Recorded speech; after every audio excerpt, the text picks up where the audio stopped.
A COP30, a Conferência da ONU sobre o Clima, acontece pela primeira vez no Brasil, em Belém, no Pará, no final de novembro de 2025.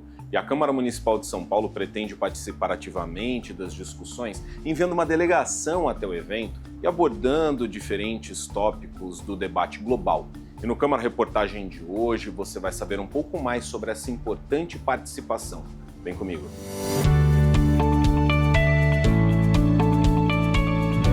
A COP30 em Belém do Pará, na região amazônica, será uma oportunidade histórica para discutir o futuro do planeta.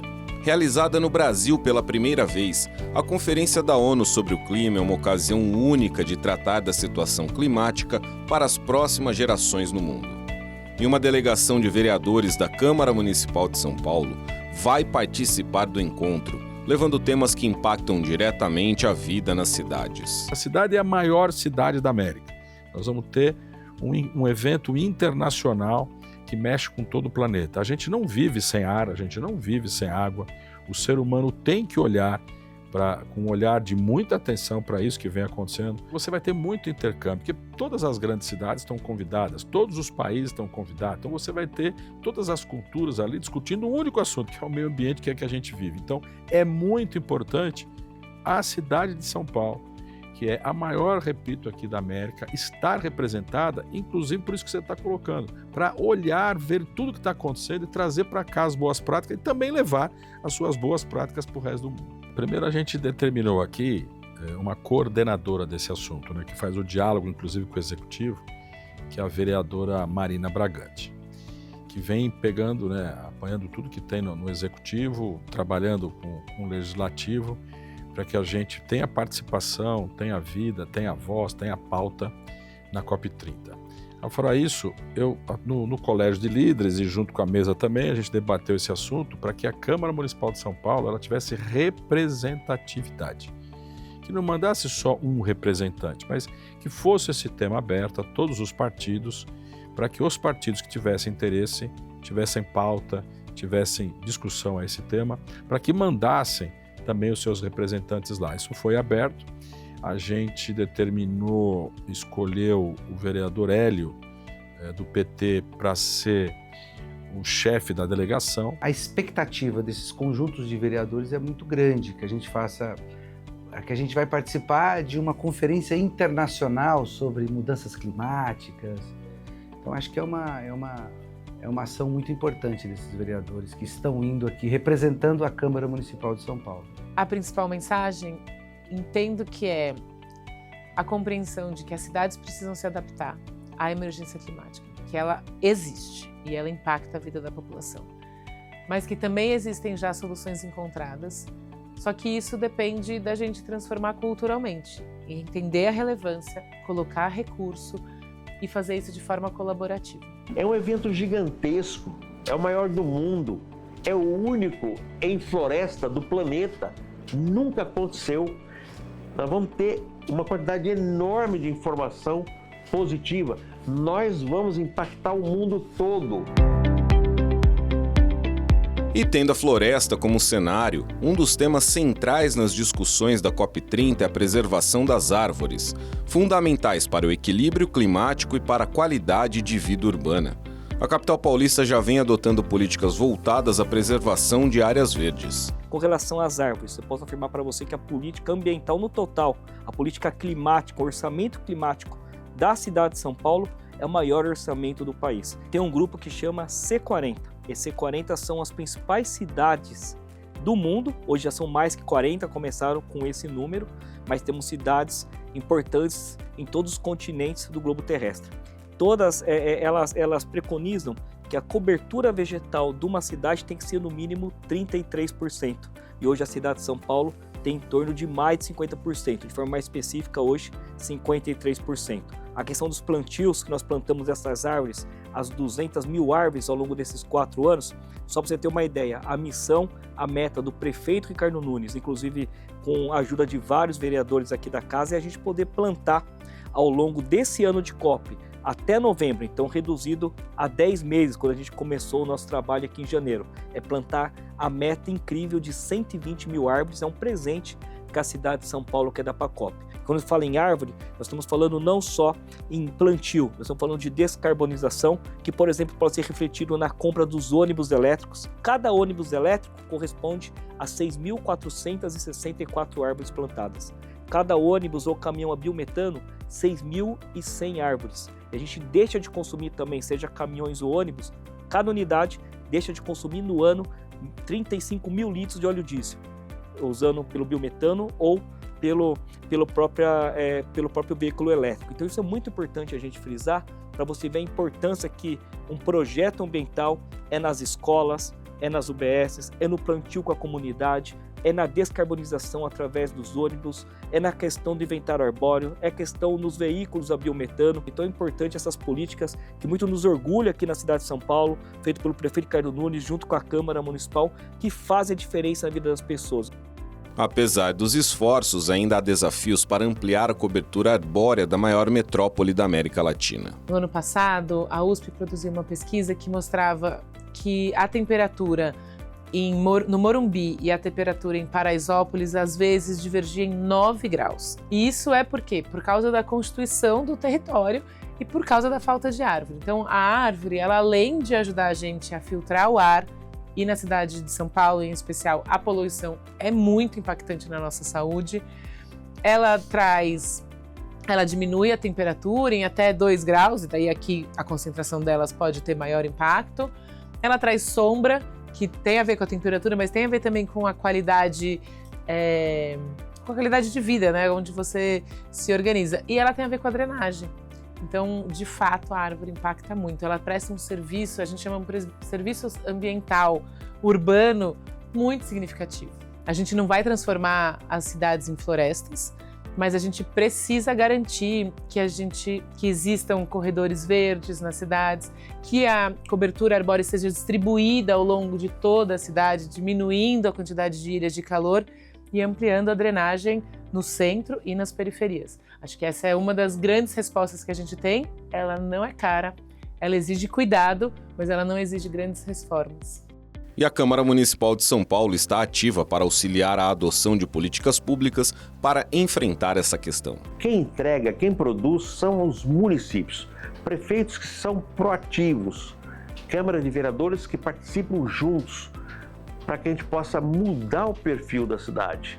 Aqui, a cada lei que nós aprovamos, a cada vez que nós mudamos uma legislação de planejamento urbano, nós colocamos alguma coisa para proteger o verde.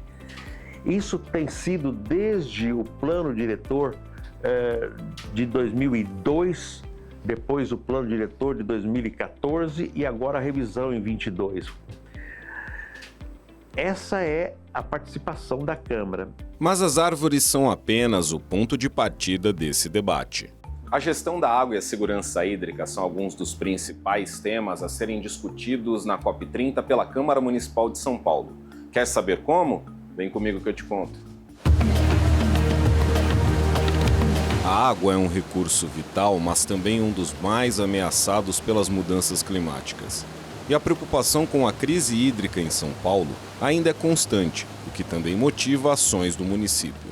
Com a emergência climática, a gente tem 2 desafios olhando para a água. Um é a quantidade de água que vem num curto espaço de tempo, com as chuvas ficando mais intensas e mais concentradas.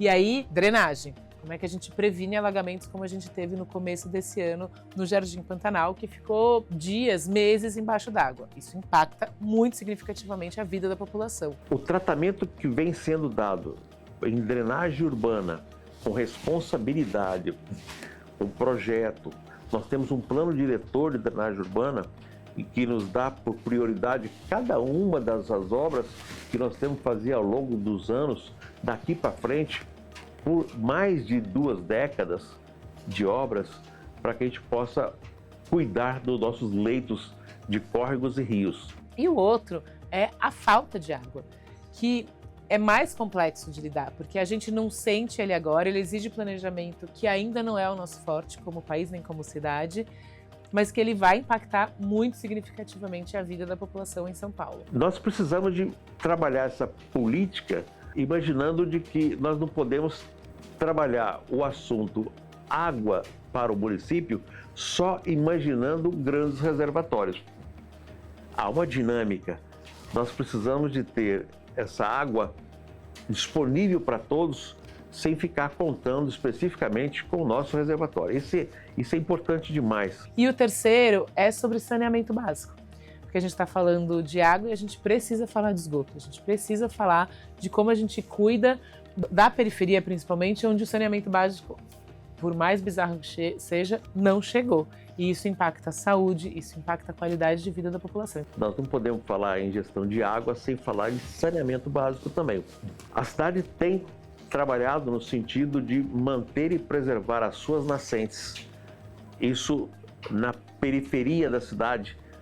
Nós encontramos nascentes junto a casas e parques com nascentes, áreas que não tinham nascentes e que foram redescobertas à medida que você vai requalificando o ambiente. A cidade de São Paulo tem há anos uma Secretaria Executiva de Mudanças Climáticas, com atuação intersetorial para articular políticas públicas em defesa do clima, meio ambiente e mitigação dos efeitos das mudanças climáticas. E uma das principais ações da pasta é a OIDA, Operação Integrada de Defesa das Águas. A OIDA é a principal atribuição da SECLIMA, da Secretaria Executiva de Mudanças Climáticas. É um convênio entre o Estado e o município, não foi inaugurada agora, já desde a criação da Secretaria em 2021, ela funciona e tem um objetivo extremamente sério, que é fazer com que nós tenhamos a represa da Guarapiranga, principalmente, sem o comprometimento da água que vai descedentar, ou seja, da qual vão se servir 6 milhões de paulistanos. A represa da Guarapiranga é a única abastecida com nascentes locais. E a ocupação indiscriminada ali das suas margens por moradias, é uma região imprópria para ocupação que não seja preservação ambiental. Isso faz com que cheguem às suas águas coliformes fecais, cocaína expelida pela urina. O nosso tratamento não consegue eliminar de todo os resíduos fármacos, Então nós temos tudo aquilo que é remédio, ainda fica algum resquício dentro da água. Microplástico, que é uma praga que está chegando ao nosso organismo, todos os nossos órgãos, cérebro, as artérias, até a placenta das grávidas. Então a OIDA é uma operação integrada em defesa das águas, resultante de um convênio entre o Estado, que fornece a Polícia Militar Ambiental, e o município, com a Guarda Civil Municipal, mas da qual participam também várias secretarias da Prefeitura, porque é um tema que interessa para o urbanismo, interessa para a habitação, interessa para a saúde, interessa para as subprefeituras, E nós chamamos também aqueles órgãos que podem colaborar conosco, CREA, Enel, Sabesp, são instituições e organismos que também têm interesse em que aquela área não seja comprometida, não seja contaminada e nós possamos continuar a fornecer água para metade da população paulistana. Tudo isso se soma à preocupação com a justiça hídrica, que é a garantia do acesso equitativo e sustentável à água, de forma que todos participem das discussões e dos processos relacionados à gestão das águas. Reconhecendo que a gente não tem justiça hídrica na nossa cidade. Esse é o primeiro passo e ele é fundamental, olhando para os dados. O segundo é olhando para o orçamento da cidade, para onde a gente está mandando recurso, e aí a gente precisa saber que a periferia precisa receber mais recurso, projetos que impactam significativamente a periferia e trazem a perspectiva da justiça climática precisam receber recursos para acontecer, porque política pública não existe sem recurso e justiça climática também não existe sem recurso. É um momento para mostrar para a população de que nós estamos correndo atrás da tecnologia para nos ajudar. Tudo aquilo que na COP for apresentado, tudo aquilo que for novidade e que possa se encaixar dentro de uma política no município de São Paulo, eu não tenho nenhuma dúvida de que o governo do atual município de São Paulo, o governo atual do município de São Paulo e, mais ainda, aqueles que estão indo representar o governo, a Câmara de Vereadores, todos estarão atentos para buscar inovação, para que a gente possa agregar. Mas, assim como a água, os resíduos sólidos representam um desafio diário que também estará em debate na COP30. A gestão de resíduos, seja o lixo comum ou materiais recicláveis, são importantes eixos de debate para as cidades na COP30, e São Paulo não fica de fora desse debate.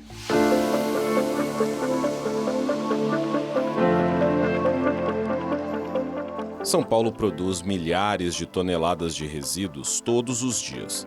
Por isso, o tratamento do lixo e a reciclagem são fundamentais para reduzir impactos ambientais. Primeiro, o brasileiro produz muito lixo.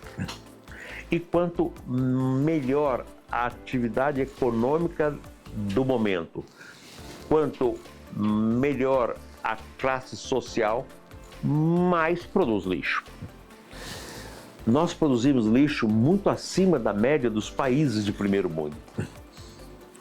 Faz parte da nossa cultura o descartar. Mas, por mais que o Brasil tenha tentado lidar com esse assunto, nós ainda estamos devendo demais como país. Eu não acho que São Paulo tenha enfrentado esse desafio dos resíduos com a profundidade que precisa enfrentar. E com o entendimento de que a responsabilidade da cidade é lidar com o resíduo que é produzido. Eu entendo que a cidade precisa olhar para a responsabilidade antes do resíduo ser produzido. Como que a gente discute isso com a população inteira? Como que a gente produz menos lixo? Como que a gente orienta a população a separar o seu lixo? O que é reciclável, não reciclável? Entendendo que isso aqui não é lixo, isso aqui é recurso. A coleta de lixo seletivo agora chegou a total presença na cidade. Ou seja, a coleta de lixo seletiva já está funcionando na cidade toda. E isso é um ganho muito grande. Isso é ganho muito grande em coletar e destino final tem que ser tratado também. E aqui se interpôs a figura das cooperativas. Acabamos gerando atividade econômica para essas pessoas, atividade econômica que mantém e sustenta muitas vidas, porque é um trabalho manual muitas vezes. Nós temos 120 ecopontos que ajudam a coletar aquilo que normalmente ficaria nas calçadas. As pessoas estão entregando. Demorou um pouco chegar a cultura das pessoas, a figura do ecoponto, mas hoje chega. Já tem muita tecnologia que faz com que o nosso lixo, como a gente fala normalmente, se separado, ele vira recurso para muita gente. E numa cidade tão desigual, isso é uma possível saída. Então, para mim, tem um espaço de rediscussão do que a gente produz, de separação de lixo, e aí em 3 lixos. E parece uma insanidade falar isso, mas é possível fazer. A gente já tem várias cidades no mundo que fazem isso, portanto é só a gente olhar as experiências e adaptá-las para a nossa cultura, para a nossa realidade. Separar o lixo entre reciclável, não reciclável e orgânico, porque aqui também tem recurso e tem uma contribuição muito significativa de sequestro de carbono e melhora áreas verdes da cidade. Então tem muita solução. Hoje nós estamos destinando, os troncos vai para algum lugar, as folhas que são coletadas, os galhos hoje são triturados no mesmo caminhão, transformando esse moído num extrato que vai para uma área de compostagem do município. Já temos 3, vai para 5, e essa compostagem junta aquilo que nós buscamos nas feiras livres, folhas e tudo aquilo que sobra para compostagem, produzindo adubo hoje que volta para plantar as nossas próprias árvores e adubar nossas praças, jardins. Nós já estaremos com autonomia, completa autonomia na produção do nosso adubo para plantio das nossas árvores. Estamos coletando 40% das nossas feiras livres, buscando todo esse material. Isso também gera emprego, gera renda. gera uma movimentação muito interessante. A gestão de lixo, hoje, também dá exemplo, a coleta do lixo, a transferência de todo esse lixo para a estação de transbordo, feita em caminhões movidos a biometano. Nós estamos produzindo gás com o nosso lixo e utilizando esse gás para mover os nossos caminhões. Já são 40 caminhões que deixaram de poluir. A cidade de São Paulo, no ano passado, renovou o contrato do lixo por mais 20 anos, com um investimento de 80 bilhões de reais. É muito recurso. E, no meu entendimento, teve pouca discussão sobre isso com a sociedade e com o parlamento. Pouca, para não dizer nenhuma. Trazendo tecnologias que o mundo inteiro está deixando de usar como se fosse a solução. Sem se debruçar sobre como a gente produz, o que a gente produz, como a gente lida com isso. E a gente não lida. O lixo aqui no Brasil ainda é uma mágica. Você põe na frente da sua casa e ele, desaparece. A gente não tem nenhuma responsabilidade, a gente não tem cultura de responsabilidade sobre o que a gente produz. E nem o entendimento de que isso pode virar recurso. Então a gente tem um desafio gigantesco que, para mim, falta muita campanha de esclarecimento. Muita campanha de esclarecimento. O tempo inteiro. A participação da sociedade civil organizada é uma das frentes para reduzir a quantidade de resíduos descartados e investir na reciclagem. Criada há 13 anos, a ONG Pimp My Carroça é um exemplo nesse quesito, pois atua há anos no desenvolvimento de iniciativas para catadoras e catadores de todo o Brasil, com o uso de diferentes plataformas e tecnologias para aliar crescimento, sustentabilidade, justiça social, emprego e renda.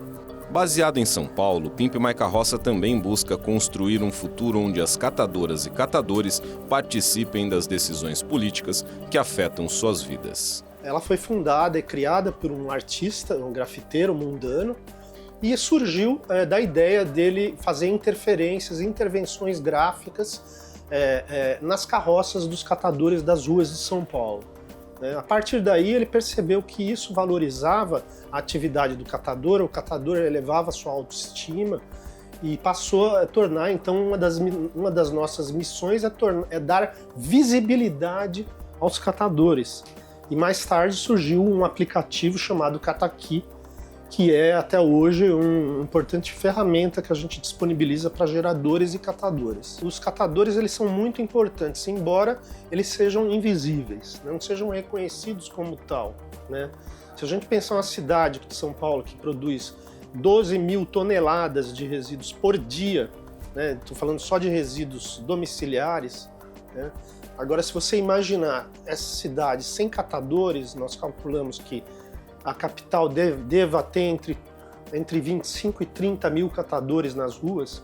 Agora você imagine se a cidade não tivesse catadores nas ruas. A gente já está numa montanha, embaixo de uma montanha de lixo. Por quê? Porque a coleta seletiva de São Paulo ela é insuficiente. São Paulo coleta, a nossa coleta seletiva deve estar em torno de 90 mil toneladas por ano. Ou seja, isso não dá nem 2% de tudo. O trabalho aqui do Pimp My Carroça é exatamente esse, no sentido de tornar visível aquilo que a sociedade quer manter na invisibilidade, né?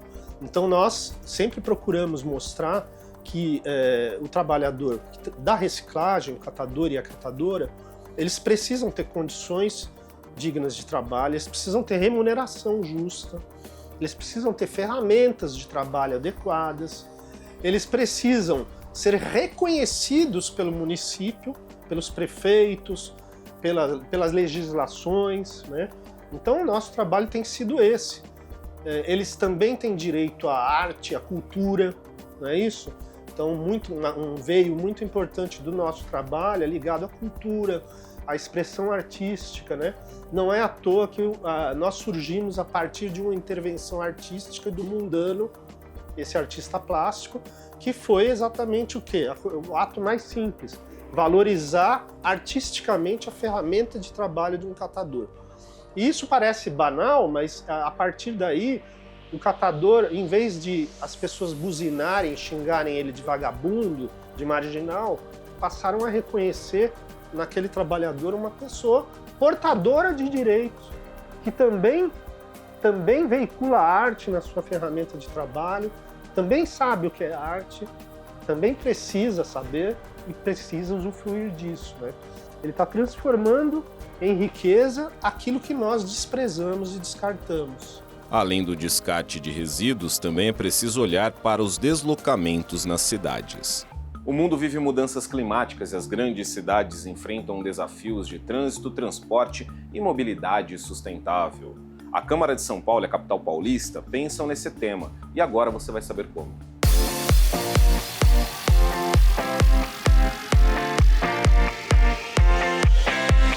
A mobilidade é um assunto central em qualquer debate sobre cidades sustentáveis. Reduzir emissões, ampliar transporte público e incentivar meios não poluentes são prioridades. Somos brasileiros apaixonados pelo carro próprio, no momento onde o brasileiro sequer ainda falava com tanta paixão da casa própria. Nasceu com Juscelino, a indústria do carro, o carro chegando para a sociedade que não conhecia o carro como uma forma de extensão da vida. O brasileiro se apaixonou pela figura do carro. Nós saímos dessa época, na década de 50 para 60, para hoje, onde nós temos na cidade de São Paulo 7 milhões de veículos. A gente tem muitos gargalos. Pela forma com que a cidade foi se construindo, pela forma com que o investimento não foi sendo, não foi pensado numa mobilidade que seja sustentável e eficiente. Então, esse para mim, talvez o maior gargalo seja não ter um gargalo único, termos muitos gargalos. 60% da emissão de carbono da nossa cidade vem do transporte, dos veículos. Então, esse é um investimento muito significativo. Investir não só na transição da frota que a gente já tem, mas na ampliação da frota e na reorganização da frota. A chave da solução é você priorizar a mobilidade ativa, que é pedalar, caminhar, com o transporte coletivo e isolar esse sistema do congestionamento. Essa é uma solução, inclusive, completamente ligada à questão das mudanças climáticas, já que 85% dos gases de efeito estufa vem da queima de petróleo. E os congestionamentos, eles tornam as nossas cidades ineficientes e doentes, em todos os sentidos, inclusive adoece a população. Então, a solução que a gente conhece e que eu, Renata Falzoni, defendo há 5 décadas é exatamente essa. Vamos caminhar mais, pedalar mais, combinar isso com o transporte coletivo e também agir na questão da moradia, do plano diretor da cidade, e fazer com que as pessoas não precisem andar 40, 50 quilômetros para ir para o trabalho, e sim morar mais perto dos seus empregos. A diminuição da emissão de gases de efeito estufa por veículos também está ligada a outras frentes de atuação. No município, uma delas envolve os veículos públicos, com a cidade de São Paulo adotando iniciativas de mobilidade sustentável. O setor de resíduos é o terceiro maior responsável por emissões de gás de efeito estufa na cidade de São Paulo. Então, o que nós estamos avançando e atacando nesse contrato? As emissões através do transporte, né, dos caminhões, as emissões dos caminhões de coleta e as emissões dos aterros sanitários. A gente tem uma frota importante de cerca de 600 caminhões de coleta. Esses caminhões estão gradualmente sendo substituídos por caminhões movidos a biogás, a biometano. E ao usar esse combustível, chega a ser 90% menos poluente do que o diesel. Então a gente tem 2 ganhos. A captura do metano, que deixa de ir para a atmosfera, lá no aterro, e a substituição do diesel. E aí, na substituição do diesel, a gente tem também 2 ganhos. O gás de efeito estufa, propriamente dito, e a diminuição do particulado.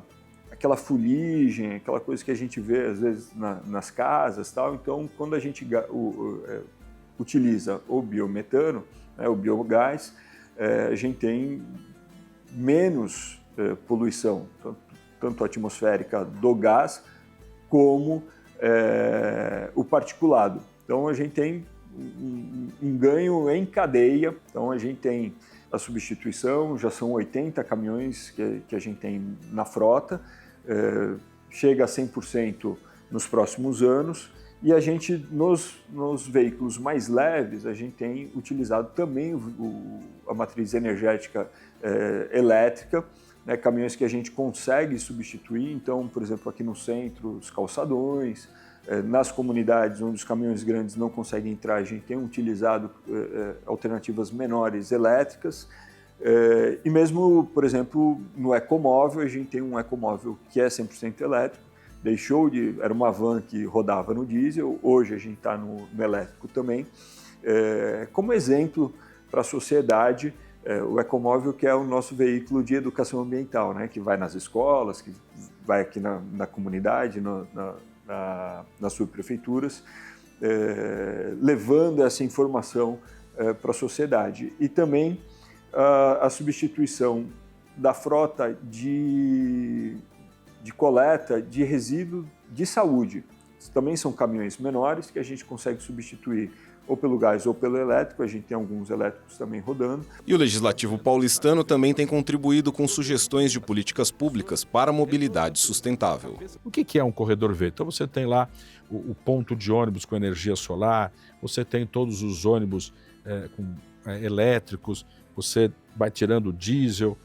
Eu sugeri ao prefeito, inclusive, o projeto Paz de Barros, o corredor Paz de Barros, porque o corredor Paz é o primeiro corredor de ônibus da cidade. Então, emblematicamente, ele também poderia ser o primeiro corredor verde da cidade. Isso vem sendo discutido. Ou seja, você tem a cidade olhando para essa questão do meio ambiente. Mas é preciso ir além. Então, a transição que já está acontecendo, tanto para veículos elétricos quanto para biometano, é um investimento bastante relevante, significativo e importante da cidade. Agora a gente precisa repensar, investir para que as pessoas caminhem. Caminhar é muito importante, é bom para a saúde, é bom para o meio ambiente, é bom para a relação com a cidade. Investir nas ciclovias de forma adequada, não como a gente vem fazendo há anos. Então, essa chavinha de que a gente tem que mudar e mudar rápido e que a gente tem uma urgência muito grande na forma como a gente organiza a cidade, que a gente ocupa o espaço público, que a gente promove a mobilidade, ela tem que ser a partir das necessidades de uma pessoa a pé. E aí a gente redesenha tudo. A mobilidade está ligada ao futuro das cidades, assim como a criação de empregos verdes. Crescimento urbano e modernidade devem andar juntos com proteção ao meio ambiente e sustentabilidade. Novas formas de trabalho devem dialogar com essa ideia e a Câmara Municipal de São Paulo pretende levar esse debate para a COP30. O futuro sustentável depende também da economia. Empregos verdes são oportunidades para conciliar desenvolvimento e preservação ambiental. A gente tem a questão climática, né, das mudanças climáticas, né, com impacto ambiental, que hoje eu acho que não tem como duvidar do que já está acontecendo. E simultaneamente a gente tem um movimento de uma nova onda de inovação tecnológica. Essa é o que a gente chama da sexta onda de inovação, né? Então a primeira é da máquina a vapor, depois da eletrificação, do automóvel, do computador, da internet, e essa sexta onda é a que digamos, simbolizada pela ascensão da inteligência artificial, né, que hoje não tem como a gente não discutir isso, né?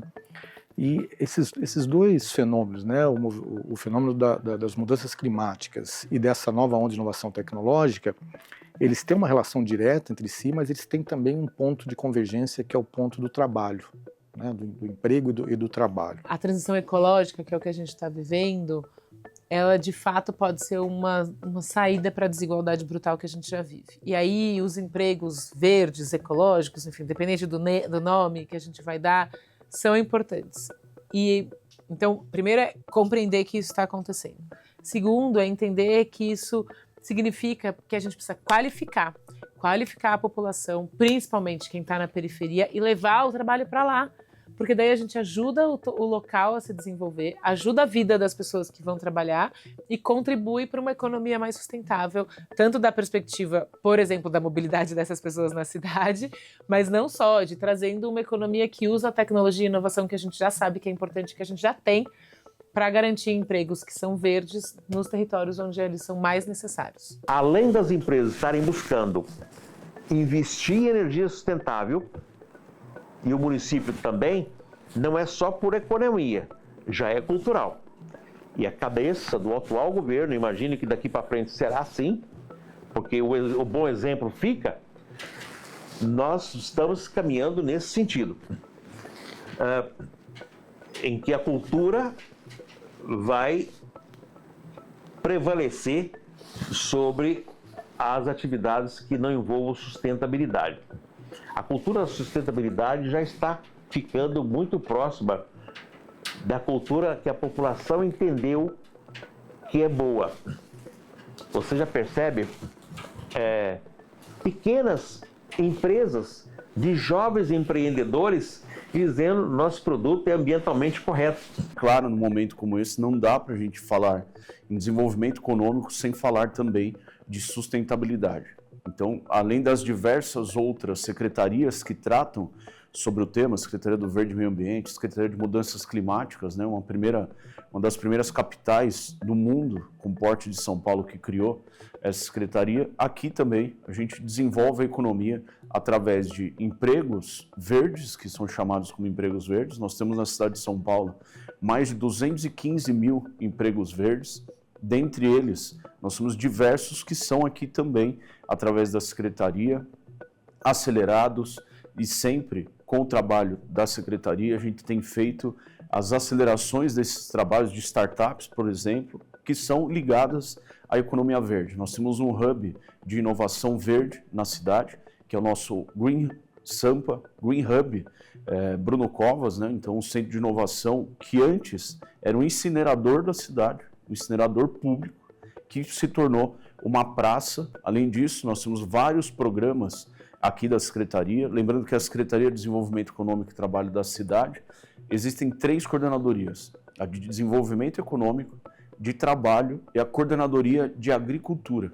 Então essa megalópole, né, a cidade de pedra que todo mundo fala, ela possui mais de 4 mil locais na cidade que tem produção agrícola. Então se a gente fala uma cidade com o tamanho de São Paulo, com 4 mil pontos de produção agrícola, inclusive aqui na Câmara Municipal, nós temos bem ao lado da Câmara, no edifício anexo ali de garagem, nós temos uma horta urbana que produz quase 1 tonelada por mês de alimentos nessa horta suspensa ali que a gente tem na laje. São pequenos exemplos que a gente acaba dando, mas que mostra a grandeza de alguns dos serviços que nós temos, né? Então a aceleração de startups, sempre incentivando a implantação de empresas sempre ligadas à sustentabilidade, a questão da agricultura que nós temos na cidade.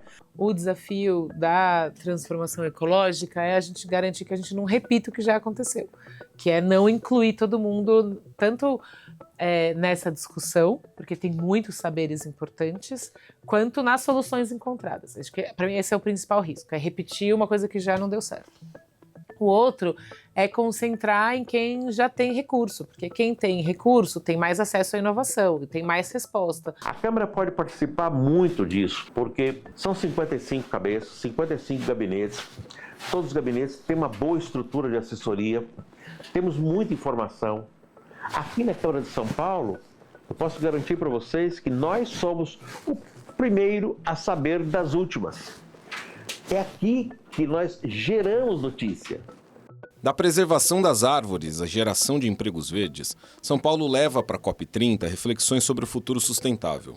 Um futuro que depende de escolhas feitas agora, nas cidades e por seus cidadãos. É um evento gigantesco, é o maior do mundo, é o único em floresta do planeta. Nunca aconteceu. Nós vamos ter uma quantidade enorme de informação positiva.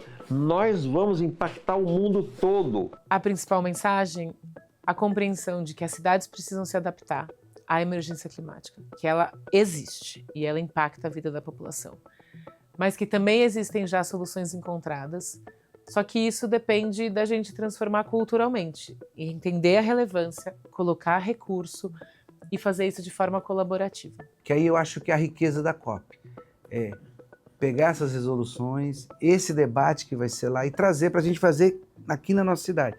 Porque o debate sobre mudanças climáticas, ele não se encerra na COP30, ele continua depois, antes, durante e depois. Então acho que a gente vai ainda ter um efeito muito objetivo dessa delegação que está indo, porque esse debate vai continuar aqui na Câmara Municipal. Então, se a gente não olhar com carinho para o meio ambiente, se a gente não tratar o meio ambiente, se a gente não olhar para os nossos recursos, eu digo que o mundo não vai acabar, mas muitas espécies poderão acabar. Então a gente tem que fazer esse cuidado. E a COP30 vem para isso, para que a gente faça um novo olhar, como é que serão os próximos 5, 10, 20 anos. Eu acho que está correto ser no Brasil, está correto ser na Amazônia, e a cidade de São Paulo tem que estar lá fazendo a sua participação. Câmara Reportagem de hoje fica por aqui. Até a próxima.